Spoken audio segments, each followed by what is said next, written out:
श्री गणेश, भगवान शंकर, देवी पार्वती यासह विविध देवदेवतांच्या लीला, भारताच्या कानाकोपऱ्यातील विविध भाषांवर आधारित नृत्य आणि स्वसंरक्षणार्थ आवश्यक असलेल्या कौशल्याचे सादरीकरण करीत नृत्य नाट्याच्या सादरीकरणातून भारतीय संस्कृती संवर्धनाचा संदेश विद्यार्थ्यांनी दिला।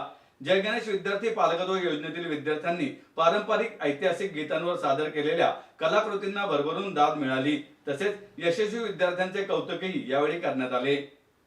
निमित्त होते श्रीमंत दगडूशेठ हलवाई सार्वजनिक गणपती ट्रस्ट सुवर्णयुग तरुण मंडळातर्फे जय गणेश ज्ञानवर्धन अभियानाअंतर्गत जय गणेश विद्यार्थी पालकत्व योजनेतील विद्यार्थ्यांच्या स्नेहसंमेलनाचे टिळक स्मारक मंदिर येथे आयोजित कार्यक्रमाला क्रन्सा डायग्नोस्टिक सेंटरचे प्रधान संचालक माणिक मुथा, फ्युएल बिझनेस स्कूलचे केतन देशपांडे, मयुरी देशपांडे, ट्रस्टचे अध्यक्ष सुनील रासने, कोषाध्यक्ष महेश सूर्यवंशी, उत्सव प्रमुख अक्षय गोडसे, सुवर्णयुग तरुण मंडळाचे मंगेश सूर्यवंशी, माऊली रासने, राजाभाऊ पायमोडे, विजय भालेराव, विजय चव्हाण यांच्यासह पदाधिकारी व कार्यकर्ते उपस्थित होते।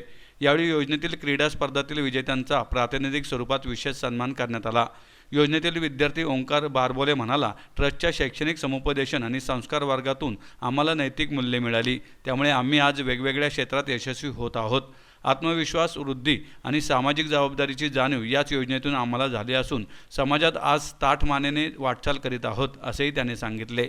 योजनेतील विद्यार्थिनी निकिता व्यवहारे हिने ट्रस्टमार्फत चालवणारे MBA BBA सारखे उच्च शिक्षण मोफत घेतले आहे। तिच्या आयुष्याला कशाप्रकारे ट्रस्टचा हातभार लागला याविषयी तिने मनोगत व्यक्त केले। केतन देशपांडे म्हणाले, मानवी संसाधन म्हणून भारताकडे आज पाहिले जात आहे।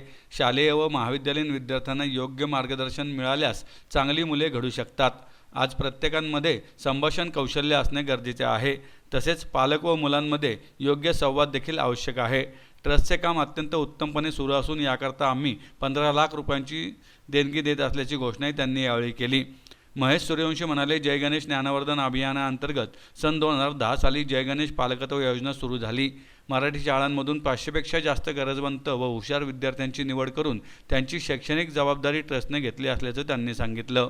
की आपल्या भारताला आणि महाराष्ट्राला अतिशय भरभरून कौतुक जगभरातनं होत आहे आणि आपल्यासारखे सगळे लोक याच्यातनं खुश आहेत, कारण की आपलं एक विकसित कॅपिटल होण्यासाठी, ह्युमन रिसोर्स कॅपिटल होण्यासाठी सगळ्या जागतिक कंपन्या आपल्याकडे बघत आहेत। आणि आज जे सगळे परफॉर्मन्स झाले ते परफॉर्मन्स बघून असं वाटलं की ह्या सगळ्या विद्यार्थ्यांमध्ये जी क्षमता आहे, टॅलेंट आहे, तो खरोखरच खूप कौतुकास्पद आहे।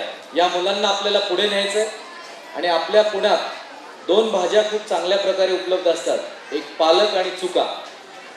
ह्या 2 भाज्या खूप भाजी मंडईत उपलब्ध असतात, कारण की बऱ्याचदा पालक त्यांच्यावर प्रेशर टाकतात की हेच करिअर केलं पाहिजे आणि हेच करिअर पुढे घेतलं पाहिजे।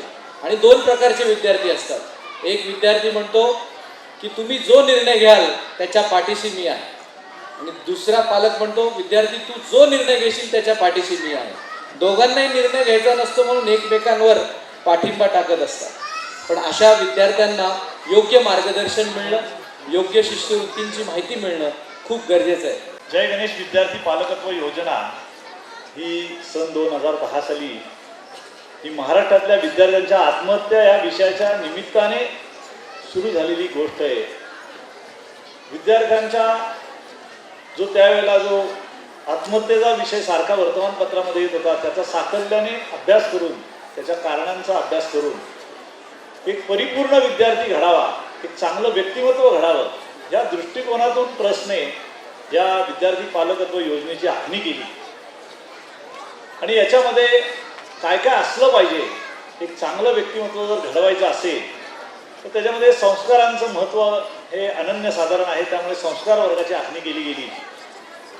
हे जे सगळे विद्यार्थी आहेत हे अतिशय हालाकीच्या प्रतिकूल परिस्थितीमध्ये असलेले विद्यार्थी आहेत, त्यामुळे त्यांना समुपदेशनाची ही अतिशय आवश्यकता असल्यामुळे समुपदेशन विभाग देखील त्यावेळेला विद्यार्थ्यांसाठी काउन्सिलिंग सेक्शन सुरू केला गेला।